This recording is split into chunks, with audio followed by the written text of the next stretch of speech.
Welcome back to Final Take. This week we don't have news, but we've got an interview for you.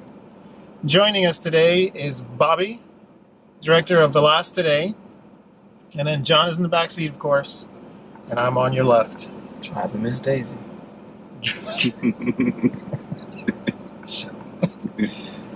So anyways, you want to introduce yourself?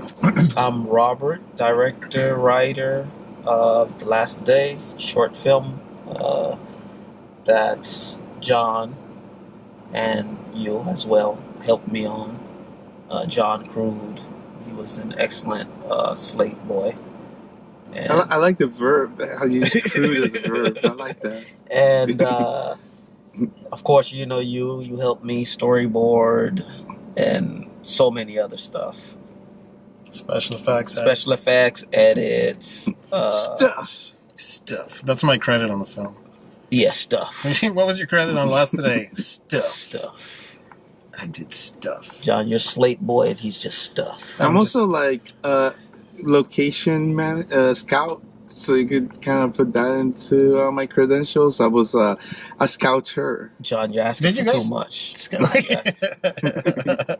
You guys did drive around, right? Looking for... No, I saw a couple places and you found it. They're right next to his house. Oh, because you gave me the bar exactly. we shot at. Yeah. Exactly. Yeah, I told him I needed a certain look or whatever, and he gave me the bar. Yeah, and luckily, it was right up the street from my house. This is a bar that, like, my family almost got in a bar fight with a bunch of bikers. So I'm glad it came to good use, 20 years after that almost, brutal incident.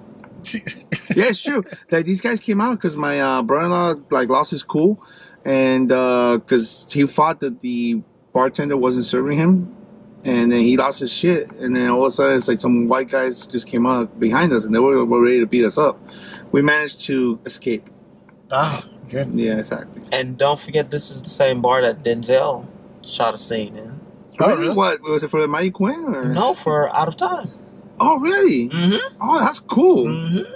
See, so there's two known films that have been shot in this Stratford. Yeah, which was good. To Wikipedia. Yeah, which was good because I thought the guy would give us flack. Denzel shot here, that whole cool.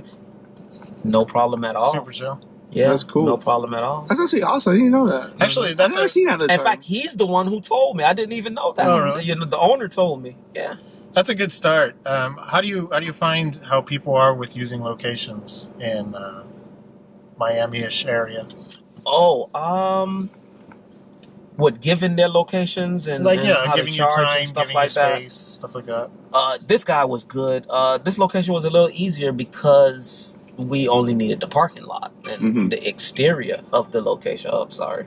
So we only needed the exterior of the location. So they were super cool. Whatever you need, if you need us, if you need to run extension cords, as long as they were open.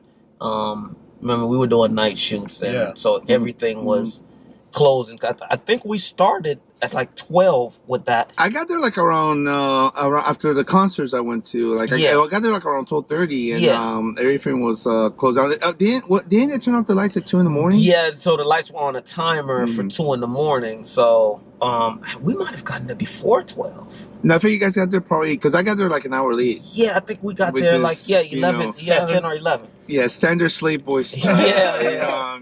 Reputation. Jesus Christ! So let me get this right. The diva on your set was the slate boy. Yes. Slash. What other location scout guy? Yeah, that's why he needs that extra title. Location scout / slave boy. So they were cool with it. No charge, no anything. I just had to catch up with the owner. Then we shot at the liquor store. They were cool. No charge. During operating hours? Yes, during operating hours. During peak operating hours. Oh. Yeah, so we had to wait and stop a lot because people were in and out that liquor store. But they were good. They turned off the music for us that was in the store. At first, they weren't cool. Because when I first went there, I was talking to the clerk that was working at that time. So she knew me. But the day that we were filming, she was there and she was gonna leave. So she remembered me, but she's like, I'm not gonna be here. And the guy who was taking over just like had this mean face. He didn't care. He didn't want us behind the counter. And I was like, but the owner said we can do it. He's like, I don't care. This is my shift. Everybody left. I went back to talk to him. Somehow we started talking college football. Boom. That was it. Oh, sweet. That was it. Like, he opened up. We were talking old school college football. He's like, oh, how do you know this person? I said, I know that. Boom. He let us behind the counter. So having conversations about Chris Leak. And not even Chris Leak. Wasn't him? Warwick Dunn and Peter Warwick exactly. and stuff like that. Yeah, he was a Gators fan and stuff like that. Like, he played a lot of high school, wanted to go to college. He had a nephew play. He had an uncle in the NFL, stuff like that. So, boom. That was it with him. Nice. We got in. We were good. So the Seminoles jerseys in Miami finally got you some good use. Oddly enough, let me tell you something. When I go places in either my Spurs gear, Redskins gear, Seminoles gear, someone always says anything. Legoland. I go to Legoland. I have a Redskins hat on. We're going to the pool, and we're reading the rules for the pool. And before we go in, the guy's like, oh, you didn't see the last rule. I'm like, what? Oh, no Redskins fans allowed. Because I had to run my Redskins. He was a Cowboys fan, of course. We go, we're in Disney World for Not So Scary Halloween. I have a Redskins hat on again. One guy starts singing Hail to the Redskins. I'm like, well, where does this come from? So Redskins fan. One time I'm at Disney World with a Spurs jersey. They start singing, Ginobili and this. And I'm like, so you always get that everywhere. So there you go, guys. Just remember, learn something about sports. If you're like me and know nothing, learn something. You should. Because it might come in handy. Yeah, you really should. It will open doors to locations. Yeah. So gas station. We filmed at 2 gas stations. One was really good. One was last minute because they were right across the street from each other. But they were good. No charge, no anything. As long as you had permits. As long as you weren't clogging up their spot with parking, you were good. Other location was a parking lot. Just had to get permits from the city to do that. And then, I filmed at my house. I think everything was okay with that. I didn't need permission. So just since the audience obviously hasn't seen your film, give us kind of a brief synopsis of what the movie's about. Brief synopsis is a detective tries a psychedelic drug, DMT, for the first time, and he starts hallucinating, and it also leads to a crazy night of murder. He kills somebody by mistake, and now he has to put all the pieces together to move on from this night. And now also this script is about 30 minutes long. Give or take. Hopefully shorter. But it is also the first act of a feature film. Yes. How far along are you on either writing or coming up with ideas for the feature film version? The idea for the feature film is all set. The outline is set halfway through. The writing is done till the second act. So I just have to bust out a couple more. As soon as I'm done editing, I'm gonna bust out the writing, and finish that. And out of all the actors that you worked with on the film, how many of them are planning on coming back if they're needed in the future? Has that been discussed at all? Or? No, that hasn't been discussed. I don't even know the process. If somebody picks it up, do you reshoot? Do you not reshoot? Do you recast? Do you not recast? Because a lot of the casting was done not like I imagined. Some people did good and they read for different roles, and I slid them in another role, but I have no idea with that. Okay. Fair enough. And so this is your first time directing for a while now, right? You were out of film for a while? Yes, I think I directed maybe 15 years ago, something like that. Shit. Yeah. And how did you find getting back into those shoes? Woo! Getting back to... well, first, you want to challenge yourself, whatever you write. Anybody can go write about one person sitting in a room. That's easy to direct. What's the challenge? What are you pushing yourself with?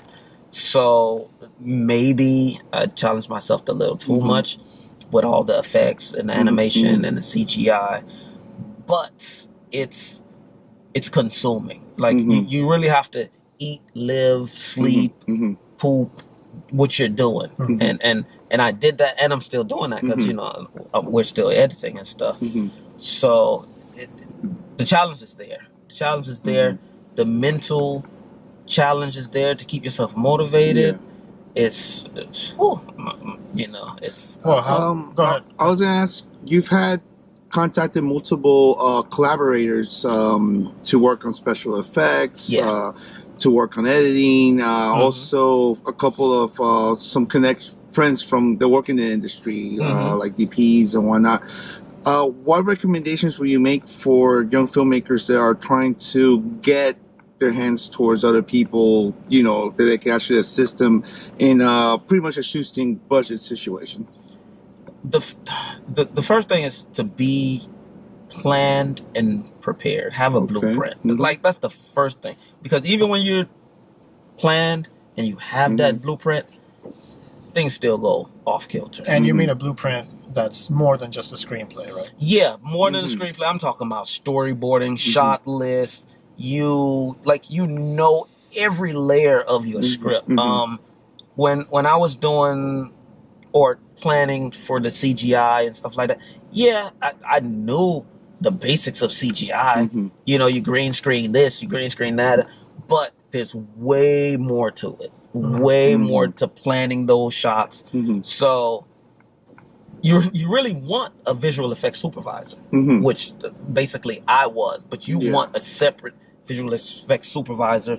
You need to know how to talk the lingo of animators, because animators, they see things different than a filmmaker. They see things on seconds and frame by frame, where we see things scene by scene, shot by shot.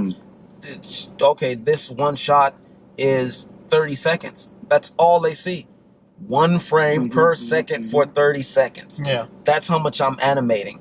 That's how much, I'm going to charge you for this. And don't be cheap. You can't be cheap, because people know their worth. Like, you wouldn't want someone to be cheap with you, with your directing project. So you can't be cheap. So you have to budget for it. Like, you really do have to budget for it. You have to talk to people before. And if you don't have the budget for it, just don't write it in there. Yeah, for sure. Oh, for sure.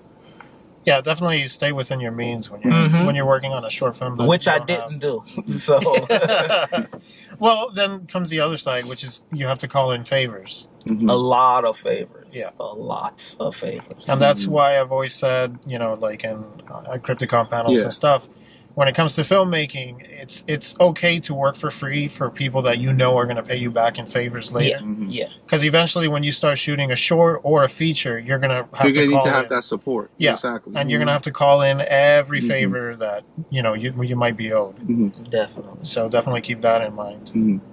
Let me ask you something. How much of being a Miami native influenced this particular sort of modern neo-noir? All of it.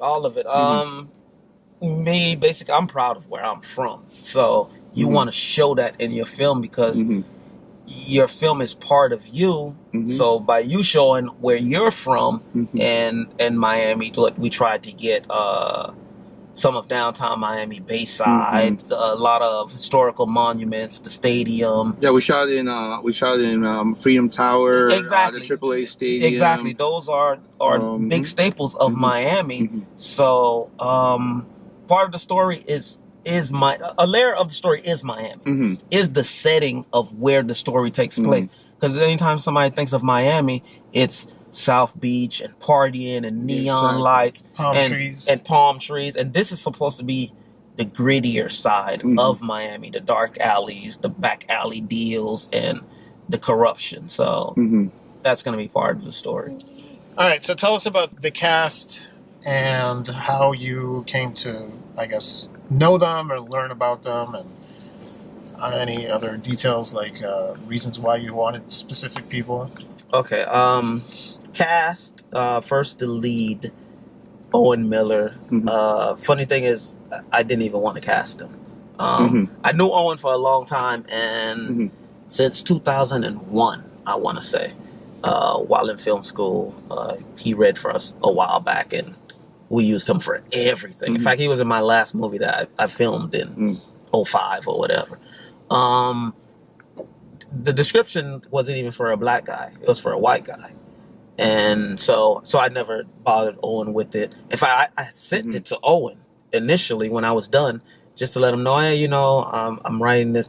And he was like, oh, is this for me? Because that's the first thing Owen's going to ask you, because he would always have notes to give you. And I was like, no, I don't see this character as you. I just wanted you to read it, tell me what you thought. And he was like, oh, okay, whatever. He was like, oh, I had notes for you already.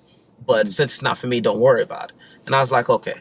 I had a couple guys who was supposed to cast it, but one guy all of a sudden wanted to get paid. And one guy, his communication was horrible. So I said, let me stop wasting my time and let me just cast this thing. And I went back to Owen. And as soon as I said, Owen, will you do it? He was like, yes. He gave me his notes, changed it. His only note was he doesn't smoke. He doesn't want to smoke. He doesn't want to seem like he's trying to smoke. Change that. Therefore, that's the toothpick in his mouth. So Pressa actually was reading for the role of Irma, the wife, because the character she plays in the script, Mariana, was actually named, what was his name before? I don't remember the original. I remember it was Farman. supposed to be a guy, Farman. yeah. That's right. His name was Farman. And and it was a guy at that time. So I had no intentions on her playing that character. The guy who was supposed to play Farman, he started charging. And the charging part wasn't the deal. It's me and him, we were in conversations from like October all the way till, almost shooting time. And then he says, oh, I don't do films for free anymore. It's like $250 a day.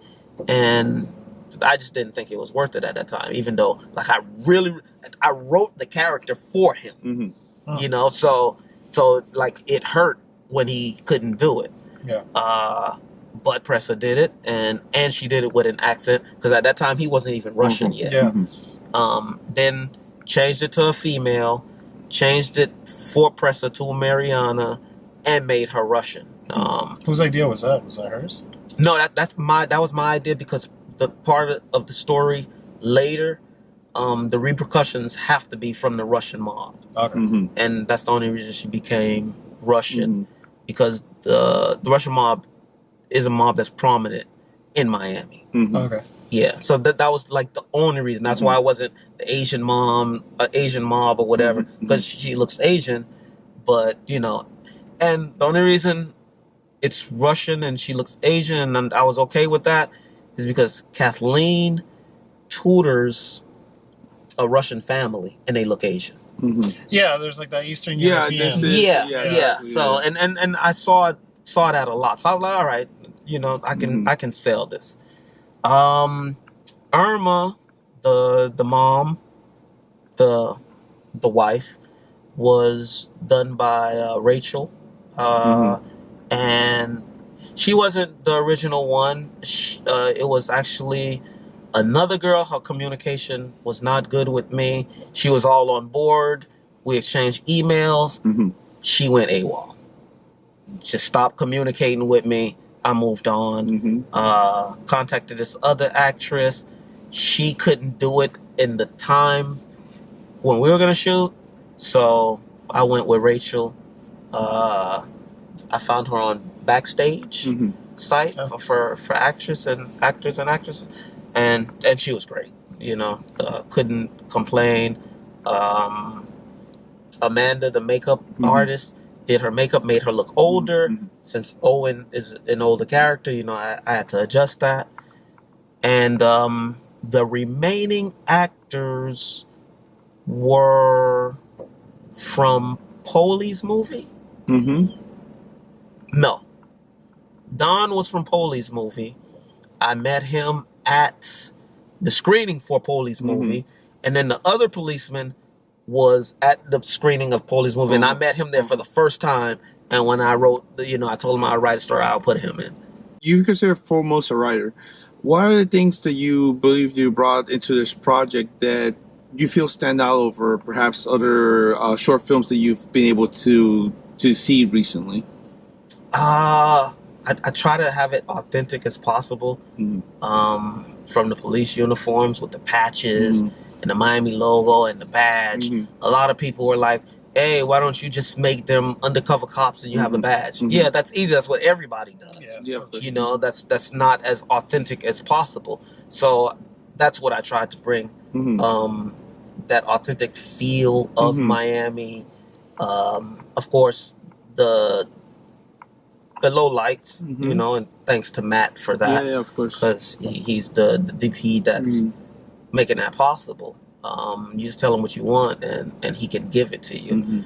But just character development. And you probably won't see the characters develop a lot in the short, but in the feature you will. You know, overall you will. Since it's only the first act. You know, it's only so much you can get in the first act. But character development, for sure. Do you like the how you call it, the dialogue rhythm? Do you think that you created something that felt to you that has a certain pattern or a certain, you know, dynamic that you were at ease with? Yes, because the undertone of the movie is also supposed to be at least make people aware of mental health. That there's mental health issues going on in the movie. And so if that can push people to go Google or, you know, wonder what's wrong with this guy.